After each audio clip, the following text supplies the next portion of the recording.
ਵਾਹਿਗੁਰੂ ਜੀ ਕਾ ਖਾਲਸਾ ਵਾਹਿਗੁਰੂ ਜੀ ਕੀ ਫਤਿਹ। ਅਮਰੀਕਾ ਦੇ ਵਿੱਚ RCN cable network, time Warner cable spectrum ਰਾਹੀਂ ਅਤੇ ਕੈਨੇਡਾ ਦੇ ਵਿੱਚ ਬੈਲ ਕੇਬਲ ਨੈਟਵਰਕ ਰਾਹੀਂ world wide global CPN, roku, Jadoo TV, Shava TV, TV 84 ਦੀ ਆਨਲਾਈਨ ਸਟ੍ਰੀਮਿੰਗ ਜਾਂ ਫਿਰ ਫੇਸਬੁੱਕ ਰਾਹੀਂ ਸਾਡੇ ਨਾਲ ਜੁੜੇ ਹੋਏ ਸਾਰੇ ਦਰਸ਼ਕਾਂ ਦਾ ਮੈਂ ਅਮਰਵੀਰ ਸਿੰਘ ਅੱਜ ਦੇ ਪ੍ਰੋਗਰਾਮ ਵਿੱਚ ਤਹਿ ਦਿਲੋਂ ਸਵਾਗਤ ਕਰਦਾ। ਵਿਊਅਰਸ, ਅੱਜ ਪੰਜਾਬ ਵਿਧਾਨ ਸਭਾ ਦੇ ਵਿੱਚ KP ਗਿੱਲ ਨੂੰ ਸ਼ਰਧਾਂਜਲੀ ਦਿੱਤੀ ਗਈ ਹੈ। ਇਸ ਮੁੱਦੇ ਦੇ ਉੱਤੇ ਅਕਾਲੀ ਦਲ ਬਾਦਲ ਵੱਲੋਂ ਕੈਪਟਨ ਅਮਰਿੰਦਰ ਸਿੰਘ ਦੀ ਸਰਕਾਰ ਦਾ ਸਖਤ ਵਿਰੋਧ ਕੀਤਾ ਗਿਆ ਅਤੇ ਵਿਰੋਧ ਦੇ ਵਜੋਂ ਵਿਧਾਨ ਸਭਾ ਦੇ ਵਿੱਚੋਂ ਵਾਕਆਊਟ ਵੀ ਕੀਤਾ ਗਿਆ।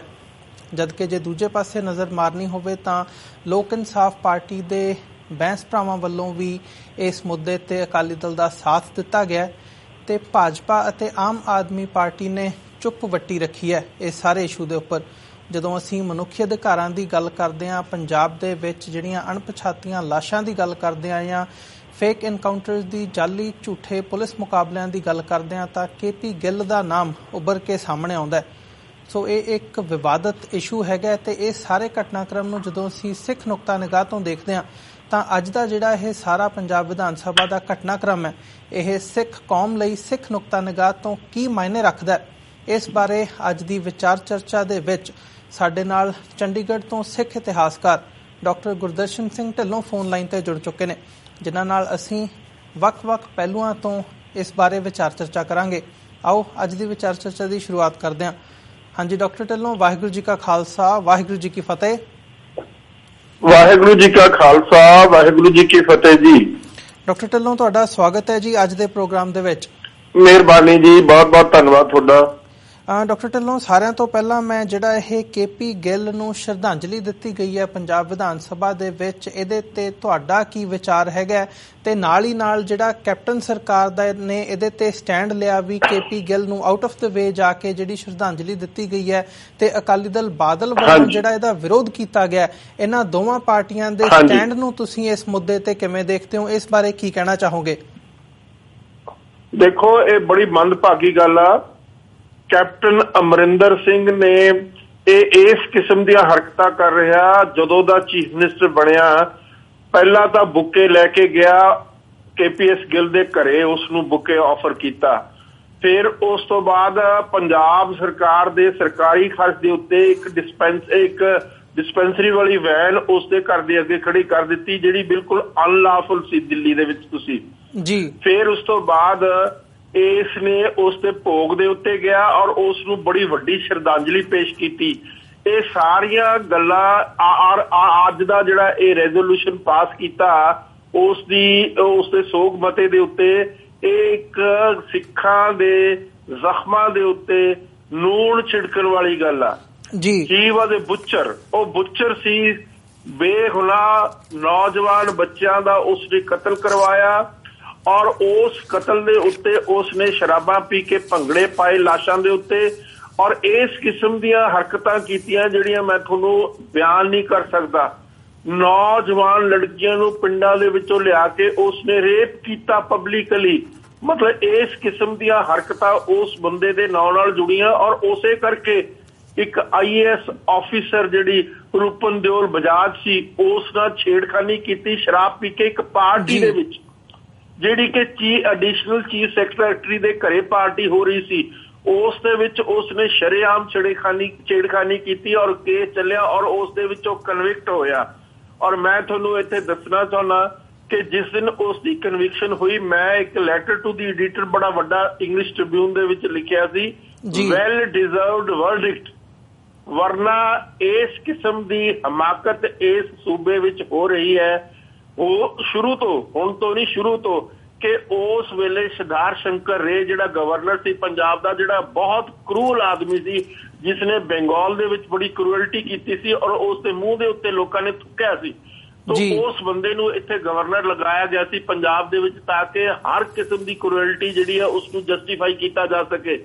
ਤਾਂ ਉਸ ਬੰਦੇ ਨੇ ਰੂਪਨ ਦਿਓਲ ਬਜਾਜ ਨੂੰ ਇਹ ਗੱਲ ਕਹੀ ਸੀ ਕਿ ਨੇਸ਼ਨ ਦੇ ਇੰਟਰਸਟ ਦੇ ਵਿੱਚ ਤੁਸੀਂ ਇਹ ਕੇਸ ਵਿਡਰਾ ਕਰ ਲਓ ਜੀ। ਤਾਂ ਸਵਾਲ ਇਹ ਪੈਦਾ ਹੁੰਦਾ ਕਿ ਨੇਸ਼ਨ ਕਹਾਉਣ ਦੇ ਕਾਬਲ ਵੀ ਹੈ, ਜਿਸ ਨੇਸ਼ਨ ਦੇ ਵਿੱਚ ਸੈਂਕਟਿਟੀ ਦਿੱਤੀ ਜਾ ਰਹੀ ਆ ਕਿਸੇ ਔਰਤ ਦੀ ਜਿਹੜੀ ਉਹਦੀ ਲਾਜ ਨੂੰ ਖਤਮ ਕਰਨ ਦੇ ਲਈ ਉਸ ਦੇ ਉੱਤੇ ਇਸ ਕਿਸਮ ਦਾ ਵਹਿਸ਼ਿਆਨਾ ਹਰਕਤਾਂ ਕਰਨ ਦੇ ਲਈ ਉਹ ਇੱਕ ਨੇਸ਼ਨ ਦੀ ਪ੍ਰੈਸਟੀਜ ਦਾ ਸਵਾਲ ਆ।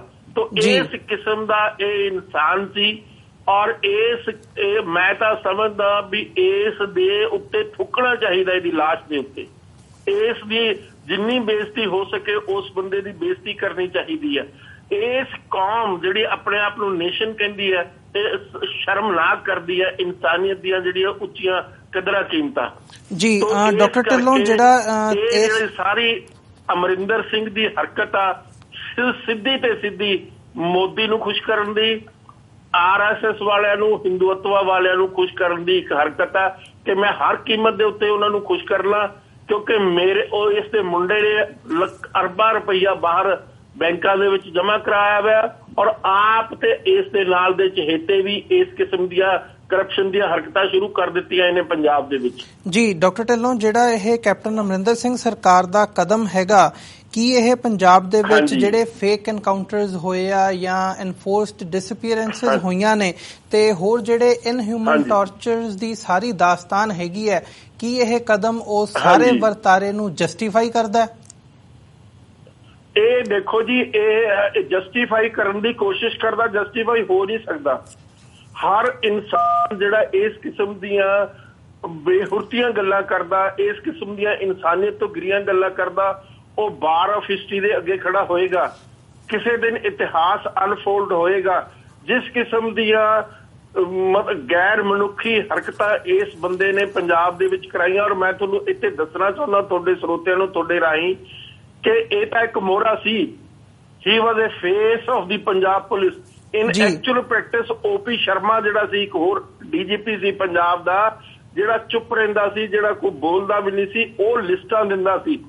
ਉਹ ਲਿਸਟਾਂ ਦੇ ਕੇ ਪਿੰਡਾਂ ਦੇ ਵਿੱਚੋਂ ਬੱਚਿਆਂ ਨੂੰ ਚੱਕ ਕੇ ਉਹਨਾਂ ਨੂੰ ਮਰਵਾਉਂਦੇ ਸੀ ਫੇਕ ਐਨਕਾਊਂਟਰ ਦੇ ਵਿੱਚ, ਔਰ ਇਸ ਆਦਮੀ ਤੋਂ ਸ਼ਰਾਬ ਪਿਆ ਕੇ ਉਹਨਾਂ ਦੀਆਂ ਲਾਸ਼ਾਂ ਦੇ ਉੱਤੇ ਭੰਗੜਾ ਪਵਾਉਂਦੇ ਸੀ।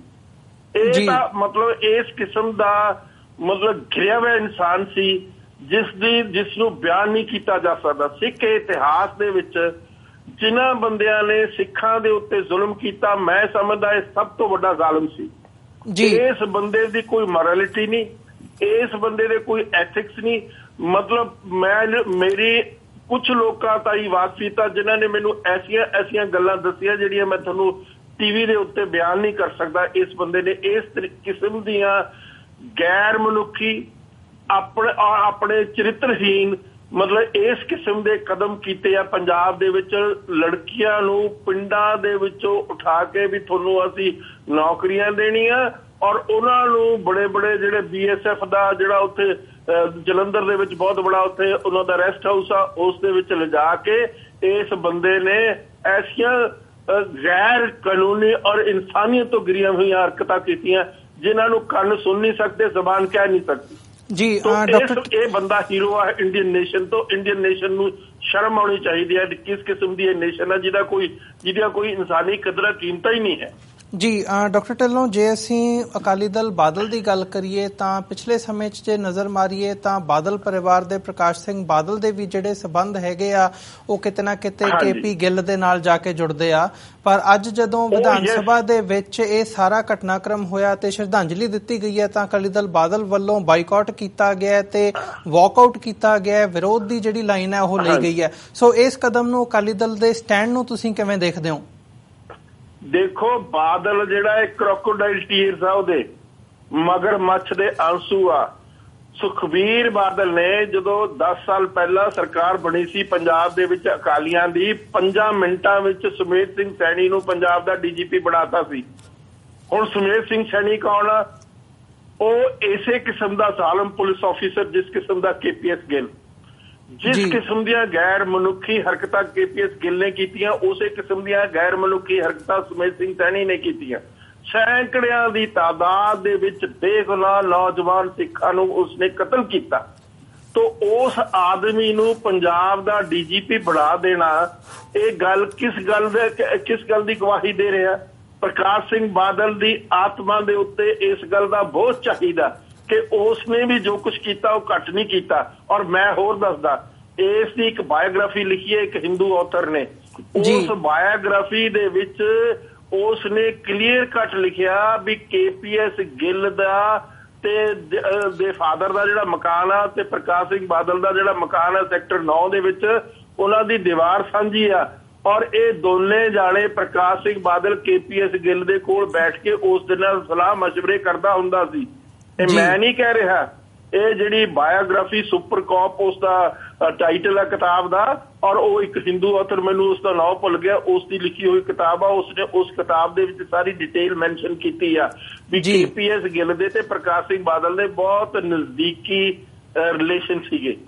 ਤੋ ਇਸ ਕਿਸਮ ਦੀ ਗੱਲ ਸਿਰਫ ਤੇ ਸਿਰਫ ਇਹ ਸਾਰਾ ਕੁਝ ਜੋ ਕੁਝ ਹੋ ਰਿਹਾ। ਔਰ ਹੁਣ ਮੈਂ ਤੁਹਾਨੂੰ ਖਾਸ ਤੌਰ ਦੇ ਉੱਤੇ NRIs ਨੂੰ ਮੈਂ ਕਹਿਣਾ ਚਾਹੁੰਦਾ, ਅੱਜ ਦੇਖੋ ਆਪ ਪਾਰਟੀ ਦਾ ਨਕਾਬ ਲੱਗਾ ਹੋ ਗਿਆ, ਉਹ ਕਿੱਥੇ ਖੜੀ ਆ, ਕਿਸ ਦੇ ਨਾਲ ਖੜੀ ਆ?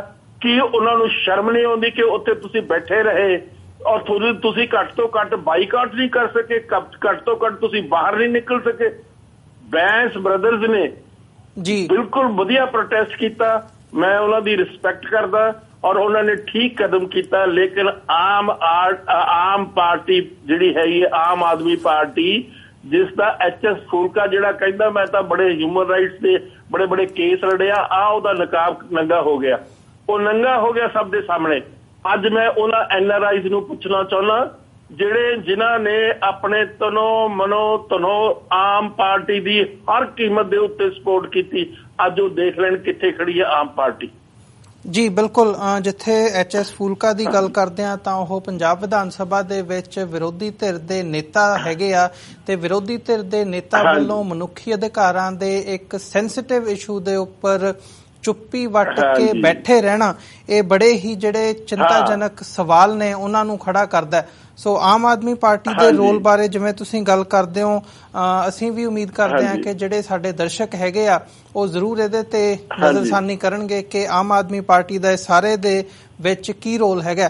ਪਰ ਓਵਰਆਲ ਤੁਸੀਂ ਜੇ ਸਾਰੇ ਇਸ਼ੂ ਨੂੰ ਦੇਖਦੇ ਹੋ ਤੇ ਭਾਜਪਾ ਦੀ ਗੱਲ ਕਰਨੀ ਹੋਵੇ ਜਾਂ ਪੰਜਾਬ ਦੇ ਵਿੱਚ ਜੇ ਅਸੀਂ ਥੋੜਾ ਜਿਹਾ ਪਿੱਛੇ ਜਾ ਕੇ ਦੇਖੀਏ ਤਾਂ ਜਦੋਂ ਡੈਥ ਹੋਈ ਹੈ KP ਗਿੱਲ ਦੀ, ਤਾਂ ਸਿੱਖ ਕੌਮ ਵੱਲੋਂ ਜਿਸ ਹਿਸਾਬ ਨਾਲ ਰਿਐਕਟ ਕੀਤਾ ਗਿਆ ਤੇ ਮੀਡੀਆ ਵੱਲੋਂ ਕਿਵੇਂ ਉਹਨੂੰ ਸੁਪਰ ਕੌਪ ਬਣਾ ਕੇ ਪੇਸ਼ ਕੀਤਾ ਗਿਆ, ਇਹ ਸਾਰੇ ਨੂੰ ਦੇਖਦਿਆਂ ਹੋਇਆ ਤੁਹਾਨੂੰ ਲੱਗਦਾ ਕਿ ਜਿਹੜੀਆਂ ਪਾਰਟੀਆਂ ਹੈਗੀਆਂ ਨੇ ਉਹ ਅਕਾਲੀ ਦਲ ਹੋਵੇ ਜਾਂ ਆਮ ਆਦਮੀ ਪਾਰਟੀ ਹੋਵੇ, ਇਹਨਾਂ ਦੋਵਾਂ ਦੀ ਜੇ ਖਾਸ ਤੌਰ ਤੇ ਗੱਲ ਕਰੀਏ ਵੀ ਇਹ ਕੋਈ ਆਉਣ ਵਾਲੇ ਸਮੇਂ ਦੇ ਵਿੱਚ ਸਿੱਖ ਕੌਮ ਦੀ ਨੁਕਤਾ ਨਿਗਾਹ ਤੋਂ ਜਿਹੜਾ ਏਜੰਡਾ ਹੈਗਾ, ਸਿੱਖ ਏਜੰਡਾ ਹੈਗਾ, ਉਹਨੂੰ ਕਿਤੇ ਅੱਗੇ ਲੈ ਕੇ ਆਉਣ ਦੇ ਵਿੱਚ ਇਹਨਾਂ ਇਸ਼ੂਜ਼ ਦੇ ਉੱਪਰ ਆਪਣੀ ਜਿਹੜੀ ਹੈਗੀ ਹੈ ਉਹ ਕਦਮ ਪੁੱਟਣਗੇ ਜਾਂ ਕੁਝ ਕਰ ਸਕਦੇ ਨੇ?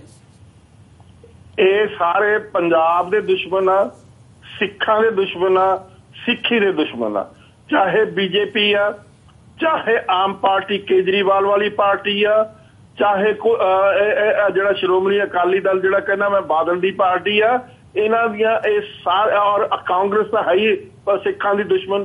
ਕਾਂਗਰਸ ਹੀ ਜ਼ਿੰਮੇਵਾਰ ਹੈ ਜਿਸ ਨੇ ਨਵੰਬਰ 84 ਦੇ ਵਿੱਚ ਕਤਲੋਗਾਰਤ ਕੀਤੀ ਸਿੱਖਾਂ ਦੀ, ਔਰ ਉਹ ਦਰਬਾਰ ਸਾਹਿਬ ਦੇ ਉੱਤੇ ਹਮਲਾ ਕਰਕੇ ਦਰਬਾਰ ਸਾਹਿਬ ਨੂੰ ਢਹਿ ਢੇਰੀ ਕੀਤਾ। ਉਸ ਦੇ ਵਿੱਚ ਸਾਰੇ ਇਕੱਠੇ ਸੀ, ਉਸ ਦੇ ਵਿੱਚ BJP ਵੀ ਇਕੱਠੀ ਸੀ। ਜਿਹੜੀ LK ਅਡਵਾਨੀ ਦੀ ਆਟੋਬਾਇਓਗ੍ਰਾਫੀ ਆ, ਉਸ ਨੇ ਸਿੱਧੇ ਤੌਰ ਦੇ ਉੱਤੇ ਲਿਖਿਆ ਵੀ ਮੈਂ ਇੰਦਰਾ ਗਾਂਧੀ ਤੇ ਜ਼ੋਰ ਪਾ ਕੇ ਇਹ ਹਮਲਾ ਕਰਵਾਇਆ ਔਰ ਮੈਂ ਜ਼ਿੰਮੇਵਾਰ ਹਾਂ ਇਸ ਹਮਲੇ ਦੇ। ਔਰ ਉਸ ਹਮਲੇ ਤੋਂ ਬਾਅਦ ਜਦੋਂ ਸੰਤ ਜਰਨੈਲ ਸਿੰਘ ਦੀ ਸ਼ਹਾਦਤ ਹੋਈ ਤਾਂ ਲੱਡੂ ਵੰਡੇ ਗਏ ਬਾਹਰ, RSS ਵਾਲਿਆਂ ਨੇ ਲੱਡੂ ਵੰਡੇ ਆ ਔਰ 48 ਕੇਸ RSS ਵਾਲਿਆਂ ਦੇ ਖਿਲਾਫ ਰਜਿਸਟਰ ਆ ਨਵੰਬਰ 84 ਦੇ ਵਿੱਚ ਦਿੱਲੀ ਦੇ ਵਿੱਚ ਜੀ। ਤੋ ਇਸ ਸਾਰੇ ਘਟਨਾਕ੍ਰਮ ਦੇ ਵਿੱਚ ਇਹ ਸਾਡੇ ਦੁਸ਼ਮਣ ਔਰ ਸਿੱਖਾਂ ਨੂੰ ਇਹਨਾਂ ਦੀ ਪਹਿਚਾਣ ਕਰ ਲੈਣੀ ਚਾਹੀਦੀ ਆ।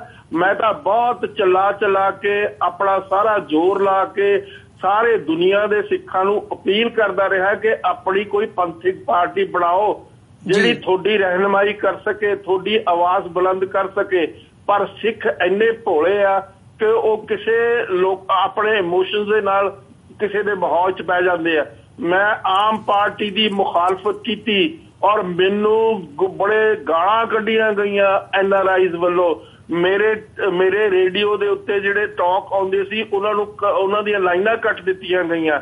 ਲੇਕਿਨ ਹੁਣ ਦੇਖ ਲਓ ਤੁਸੀਂ ਆਮ ਪਾਰਟੀ ਦਾ ਕੀ ਨਿਕਲ ਰਿਹਾ, ਅੰਦਰੋਂ ਕੀ ਨਿਕਲ ਰਿਹਾ। ਆਮ ਪਾਰਟੀ ਸਿੱਖਾਂ ਦੀ ਪਾਰਟੀ ਨਹੀਂ, ਆਮ ਪਾਰਟੀ ਪੰਜਾਬ ਦੀ ਪਾਰਟੀ ਨਹੀਂ, ਆਮ ਪੰਜਾਬ ਦੇ ਹਿੱਤਾਂ ਦੇ ਵਿੱਚ ਕੰਮ ਨਹੀਂ ਕਰ ਸਕਦੀ ਆਮ ਪਾਰਟੀ। ਤੋਂ ਇਸ ਕਰਕੇ ਮੈਂ ਤਾਂ ਬਹੁਤ ਪਹਿਲਾਂ 2 ਸਾਲ ਪਹਿਲਾਂ ਇਹ ਗੱਲ ਲੋਕਾਂ ਨੂੰ ਚੇਤਾਵਨੀ ਦਿੰਦਾ ਰਿਹਾ, ਪਰ ਲੋਕਾਂ ਨੇ ਮੇਰੀ ਇੱਕ ਗੱਲ ਨਹੀਂ ਸੁਣੀ। ਮੈਨੂੰ ਇਸ ਗੱਲ ਤੇ ਸ਼ਿਕਾਇਤ ਆ, ਇਸ ਗੱਲ ਦਾ ਗਿਲਾ ਮੈਨੂੰ ਖਾਸ ਤੌਰ ਤੇ NRIs ਦੇ ਸਾਹਮਣੇ, ਜਿਹੜੇ ਇੰਨੇ ਭੋਲੇ ਆ, ਇੰਨਾ ਕਰੋੜਾਂ ਰੁਪਈਆ ਦਿੱਤਾ, ਅੱਜ ਹਿਸਾਬ ਵੀ ਨਹੀਂ ਮੰਗਦੇ ਉਹ ਜੀ, ਆਮ ਪਾਰਟੀ ਤੋਂ ਹਿਸਾਬ ਵੀ ਨਹੀਂ ਮੰਗਦੇ ਜੀ। ਬਿਲਕੁਲ ਡਾਕਟਰ ਢਿੱਲੋਂ, ਜਾਂਦੇ ਜਾਂਦੇ ਇੱਕ ਜਿਹੜਾ ਮੈਂ ਜਿਹਨੂੰ ਵੱਡੇ ਸੰਦਰਭ ਦੇ ਵਿੱਚ ਦੇਖਣਾ ਹੋਵੇ, ਅਸੀਂ ਪੰਜਾਬ ਤੋਂ ਬਾਹਰ ਨਿਕਲ ਕੇ ਗੱਲ ਕਰੀਏ ਤਾਂ ਜਿਸ ਹਿਸਾਬ ਦਾ ਮਾਹੌਲ ਗਊ ਰੱਖਿਅਕਾਂ ਦੇ ਨਾਮ ਦੇ ਹੇਠਾਂ, ਕਾਊ ਵਿਜੀਲੈਂਟਿਜ਼ਮ ਦੇ ਨਾਂ ਹੇਠਾਂ ਜਿਹੜਾ ਭਾਰਤ ਭਰ ਦੇ ਵਿੱਚ ਬਣਿਆ ਹੋਇਆ, ਤੇ ਇਹਨਾਂ ਰਮਜ਼ਾਨ ਦੇ ਦਿਨਾਂ ਦੇ ਵਿੱਚ ਦਿੱਲੀ ਵਿਖੇ ਇੱਕ ਮਸੀਤ ਢਾਉਣ ਦੀ ਖਬਰ ਵੀ ਸਾਹਮਣੇ ਆਈ ਹੈ, ਜਾਂ ਜਿਵੇਂ ਯੋਗੀ ਆਦਿੱਤਿਆਨਾਥ ਦੇ ਖਿਲਾਫ ਕੁਝ ਵਿਦਿਆਰਥੀਆਂ ਨੇ ਨਾਅਰੇ ਲਗਾਏ ਤੇ ਉਹਨਾਂ ਤੇ ਕਿਵੇਂ ਜਿਹੜੇ ਕੇਸ ਹੈਗੇ ਨੇ, ਜਿਹੜੇ ਸੀਰੀਅਸ ਚਾਰਜਸ ਨੇ ਉਹ ਉਹਨਾਂ ਤੇ ਲਾਏ ਗਏ ਨੇ, ਤੇ ਸੈਕੰਡ ਟਾਈਮ ਉਹਨਾਂ ਨੇ ਬੇਲ ਦੀ ਅਪੀਲ ਕੀਤੀ ਤੇ ਉਹ ਵੀ ਰੱਦ ਕੀਤੀ ਗਈ ਹੈ। ਸੋ ਓਵਰਆਲ ਜਿਹੜਾ ਸਰਕਾਰ ਵਿਰੋਧੀ ਲਾਈਨ ਨੂੰ ਦੱਬਣ ਦੀ ਜਿਹੜੀ ਇਹ ਕੁਚਲਣ ਦੀ ਲਾਈਨ ਹੈਗੀ ਹੈ, ਇਹਨੂੰ ਹੁਣ ਜਿਹੜਾ ਮੀਡੀਆ ਹੈਗਾ ਉਹ ਵੀ ਕਿਤੇ ਨਾ ਕਿਤੇ ਇਹ ਗੱਲ ਮੰਨਣੀ ਸ਼ੁਰੂ ਹੋ ਗਈ ਹੈ, ਜਾਂ ਮੰਨਣ ਲੱਗ ਪਏ ਨੇ। ਇਹ ਕਹਿ ਲਿਆ ਜਾਵੇ ਕਿ ਜਿਹੜਾ ਭਾਰਤ ਹੈ ਉਹ ਹਿੰਦੂ ਰਾਸ਼ਟਰ ਬਣਨ ਦੇ ਵੱਲ ਜਿਹੜਾ ਉਹ ਵੱਧ ਰਿਹਾ ਹੈ, ਤੇ ਉਸ ਵੱਲ ਨੂੰ ਜਿਹੜੀ ਇਹ ਪੇਸ਼ਕਦਮੀ ਹੋ ਰਹੀ ਹੈ। ਸੋ ਜਾਂਦੇ ਜਾਂਦੇ ਇਸ ਸਾਰੇ ਘਟਨਾਕ੍ਰਮ ਦੇ ਉੱਪਰ ਇੱਕ ਬ੍ਰੌਡਰ ਕੰਟੈਕਸਟ ਦੇ ਵਿੱਚ ਤੁਸੀਂ ਕੀ ਕਹਿਣਾ ਚਾਹੋਗੇ? ਦੇਖੋ, ਉਹਨਾਂ ਦਾ RSS ਦਾ ਇੱਕ ਸਪੈਸੀਫਿਕ ਏਜੰਡਾ ਹੈ ਕਿ ਅਸੀਂ ਹਿੰਦੁਸਤਾਨ ਨੂੰ ਹਿੰਦੂ ਰਾਸ਼ਟਰ ਬਣਾਉਣਾ। ਉਹ ਬਣਾ ਚੁੱਕੇ ਆ, ਉਹ ਇਹ ਗੱਲ ਬਣਾ ਚੁੱਕੇ ਆ। ਮੈਂ ਪਿੱਛੇ ਜੇ ਇੱਕ ਆਰਟੀਕਲ ਪੜ੍ਹਿਆ ਸੀ ਕਿ ਉਹਨਾਂ ਨੇ ਇਹ ਗੱਲ ਕਹੀ ਆ ਕਿ Hinduise the army, Hinduise the military and militarise the Hindu, Hinduise the military and militarise the Hindu. ਇਹ ਉਹਨਾਂ ਦਾ ਅੰਦਰ ਖਾਤੇ, ਮਤਲਬ ਇਹ ਉਹਨਾਂ ਦਾ ਏਜੰਡਾ ਹੈ ਕਿ ਹਿੰਦੂਆਂ ਨੂੰ ਜਿਹੜੀ ਹਿੰਦੁਸਤਾਨ ਦੀ ਆਰਮੀ ਆ ਉਹਨੂੰ ਟੋਟਲੀ ਹਿੰਦੂਆਈਜ਼ ਕਰ ਦੋ ਔਰ ਹਿੰਦੂ ਨੂੰ ਮਿਲਿਟਰਾਈਜ਼ ਕਰ ਦੋ। ਮਤਲਬ ਕਿ ਹਿੰਦੂ ਨੂੰ ਹਥਿਆਰਬੰਦ ਕਰ ਦੋ, ਚਾਹੇ ਉਹ ਸਿਵਲੀਅਨ ਆ, ਚਾਹੇ ਉਹ ਕਿਸੇ ਫੌਜ ਚ ਜਾਂ ਪੈਰਾਮਿਲਟਰੀ ਫੋਰਸਿਸ ਦੇ ਚ, ਤਾਂ ਕਿ ਜਿਹੜੀਆਂ ਘੱਟ ਗਿਣਤੀਆਂ ਉਹਨਾਂ ਨੂੰ ਕੁਚਲਿਆ ਜਾ ਸਕੇ, ਉਹਨਾਂ ਨੂੰ ਲਿੰਚ ਕੀਤਾ ਜਾਵੇ। ਮੌਬ ਲਿੰਚਿੰਗ ਹੋ ਰਹੀ ਆ। 64 ਬੜੇ ਸੀਨੀਅਰ IAS ਆਫਿਸਰ ਰਿਟਾਇਰਡ ਨੇ ਇੱਕ ਸਟੇਟਮੈਂਟ ਦਿੱਤੀ ਹੈ, ਪ੍ਰਾਈਮ ਮਿਨਿਸਟਰ ਨੂੰ ਅਪੀਲ ਕੀਤੀ ਹੈ ਵੀ ਜੋ ਕੁਝ ਇਹ ਹੋ ਰਿਹਾ ਹੈ ਇਹ ਬਹੁਤ ਨਜਾਇਜ਼ ਆ, ਇਹ ਗੈਰ ਮਨੁੱਖੀ ਆ, ਇਨਸਾਨੀਅਤ ਦੀਆਂ ਕਦਰਾਂ ਕੀਮਤਾਂ ਦੇ ਖਿਲਾਫ ਆ। ਪਰ ਕੋਈ ਕਿਸੇ ਕਿਸਮ ਦੀ ਇਸ ਕਿਸਮ ਦੀ ਸੁਣਵਾਈ ਨਹੀਂ ਹੋ ਰਹੀ, ਕਿਉਂਕਿ ਉਹਨਾਂ ਦੇ ਉੱਤੇ ਹਿੰਦੂਤਵ ਦਾ ਭੂਤ ਸਵਾਰ ਆ ਔਰ ਉਹ ਹਰ ਕੀਮਤ ਦੇ ਉੱਤੇ ਉਸ ਦਾ ਏਜੰਡਾ ਹਿੰਦੁਸਤਾਨ ਦੇ ਵਿੱਚ ਲਾਗੂ ਕਰ ਰਹੇ ਆ, ਚਾਹੇ ਉਹਨਾਂ ਨੂੰ ਕਿੰਨੇ ਸੈਂਕੜੇ ਹੀ ਘੱਟ ਗਿਣਤੀਆਂ ਦੇ ਲੋਕਾਂ ਨੂੰ ਮਾਰਨਾ ਪਏ। ਮੈਨੂੰ ਤਾਂ ਅੰਦੇਸ਼ਾ ਪੰਜਾਬ ਦੇ ਵਿੱਚ ਵੀ ਉਹ ਟੈਰਰਿਜ਼ਮ ਦੀਆਂ ਨਾਂ ਲੈ ਕੇ ਸਿੱਖਾਂ ਦਾ ਹੋਰ ਕਤਲੋਗਾਰਤ ਕਰਨਗੇ ਔਰ ਸਿੱਖਾਂ ਨੂੰ ਗੈਰ ਮਤਲਬ ਕਿਸੇ ਇਸ ਕਿਸਮ ਦੇ ਉਹੀਓ ਝੂਠੇ ਇਲਜ਼ਾਮ ਲਾ ਕੇ ਵੀ ਜੇਲ੍ਹਾਂ 'ਚ ਸਿੱਟਣਾ ਸ਼ੁਰੂ ਹੋ ਚੁੱਕਿਆ ਹੈ।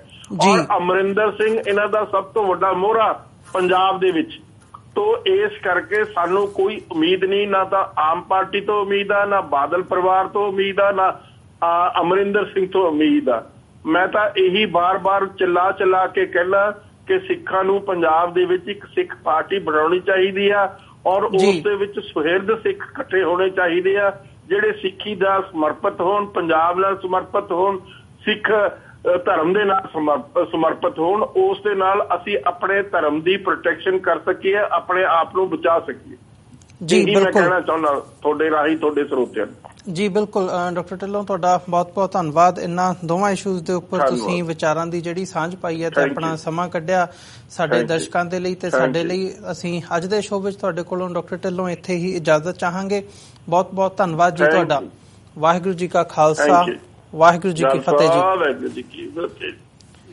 ਵਿਊਅਰਸ, ਇਹ ਸਨ ਸਿੱਖ ਇਤਿਹਾਸਕਾਰ, ਹਿਸਟੋਰੀਅਨ ਚੰਡੀਗੜ੍ਹ ਤੋਂ ਡਾਕਟਰ ਗੁਰਦਰਸ਼ਨ ਸਿੰਘ ਢਿੱਲੋਂ, ਜਿਨ੍ਹਾਂ ਨੇ KP ਗਿੱਲ ਦੇ ਇਸ਼ੂ ਦੇ ਉੱਪਰ ਤੇ ਹਿਊਮਨ ਰਾਈਟਸ ਦੇ ਇਸ਼ੂ ਤੇ ਸਾਰੀ ਜਿਹੜੀ ਵਿਚਾਰ ਚਰਚਾ ਹੈਗੀ ਹੈ ਉਹਦੇ ਵਿੱਚ ਆਪਣੇ ਜੋ ਉਹਨਾਂ ਦੀ ਨੁਕਤਾ ਨਿਗਾਹ ਤੋਂ, ਸਿੱਖ ਨੁਕਤਾ ਨਿਗਾਹ ਤੋਂ ਉਹ ਸਮਝਦੇ ਨੇ ਕਿ ਕੀ ਸਹੀ ਹੈਗਾ ਤੇ ਕੀ ਗਲਤ ਹੈ, ਤੇ ਜਿਹੜੇ ਪਾਰਟੀਆਂ ਦੇ ਉਹ ਅਕਾਲੀ ਭਾਜਪਾ ਹੋਵੇ, ਕਾਂਗਰਸ ਹੋਵੇ ਜਾਂ ਆਮ ਆਦਮੀ ਪਾਰਟੀ ਹੋਵੇ, ਉਹਨਾਂ ਦੇ ਸਟੈਂਡ ਕੀ ਮਾਇਨੇ ਰੱਖਦੇ ਨੇ ਉਸ ਬਾਰੇ ਆਪਣੇ ਵਿਚਾਰ ਸਾਨੂੰ ਦੱਸੇ ਨੇ। ਸੋ ਅੱਜ ਦੇ ਸ਼ੋਅ ਦੇ ਵਿੱਚ ਜਿੱਥੇ ਸਾਡਾ ਸਮਾਂ ਸਮਾਪਤੀ ਦੇ ਵੱਲ ਜਾ ਰਿਹਾ, ਮੈਂ ਜਾਂਦੇ ਜਾਂਦੇ ਤੁਹਾਡੇ ਚਰਨਾਂ ਦੇ ਵਿੱਚ ਵੀ ਬੇਨਤੀ ਕਰਦਾ ਕਿ TV84 ਨੂੰ ਅੱਗੇ ਵਧਾਉਣ ਦੇ ਲਈ, ਚੱਲਦਾ ਰੱਖਣ ਦੇ ਲਈ ਸਾਨੂੰ ਤੁਹਾਡੀ ਸਹਾਇਤਾ ਦੀ ਲੋੜ ਹੈਗੀ ਹੈ। TV84 ਨੂੰ ਡੋਨੇਟ ਕਰਨ ਦੇ ਲਈ ਤੁਸੀਂ ਸਾਡੀ ਵੈਬਸਾਈਟ www.tv84.tv ਤੇ ਜਾ ਕੇ ਸਾਨੂੰ ਮੰਥਲੀ ਡੋਨੇਸ਼ਨਸ ਦੇ ਲਈ ਪਲੈਜ ਕਰ ਸਕਦੇ ਹੋ ਤੇ ਡੋਨੇਟ ਕਰ ਸਕਦੇ ਹੋ। www.tv84.tv। ਅੱਜ ਦੇ ਸ਼ੋਅ ਦੇ ਵਿੱਚ ਅਸੀਂ ਤੁਹਾਡੇ ਕੋਲੋਂ ਇੱਥੇ ਹੀ ਇਜਾਜ਼ਤ ਚਾਹਾਂਗੇ। ਕੱਲ੍ਹ ਨੂੰ ਤੁਹਾਡੇ ਨਾਲ ਫਿਰ ਮੁਲਾਕਾਤ ਹੋਵੇਗੀ ਕਿਸੇ ਨਵੇਂ ਇਸ਼ੂ ਦੇ ਨਾਲ, ਕਿਸੇ ਨਵੀਂ ਜਿਹੜੀ ਹੈਗੀ ਆ ਪਰਸਨੈਲਿਟੀ ਦੇ ਨਾਲ ਅਸੀਂ ਵਿਚਾਰ ਚਰਚਾ ਕਰਾਂਗੇ। ਅੱਜ ਅਸੀਂ ਤੁਹਾਡੇ ਕੋਲੋਂ ਇੱਥੇ ਹੀ ਇਜਾਜ਼ਤ ਚਾਹੁੰਦੇ ਹਾਂ। ਵਾਹਿਗੁਰੂ ਜੀ ਕਾ ਖਾਲਸਾ, ਵਾਹਿਗੁਰੂ ਜੀ ਕੀ ਫਤਿਹ ਜੀ।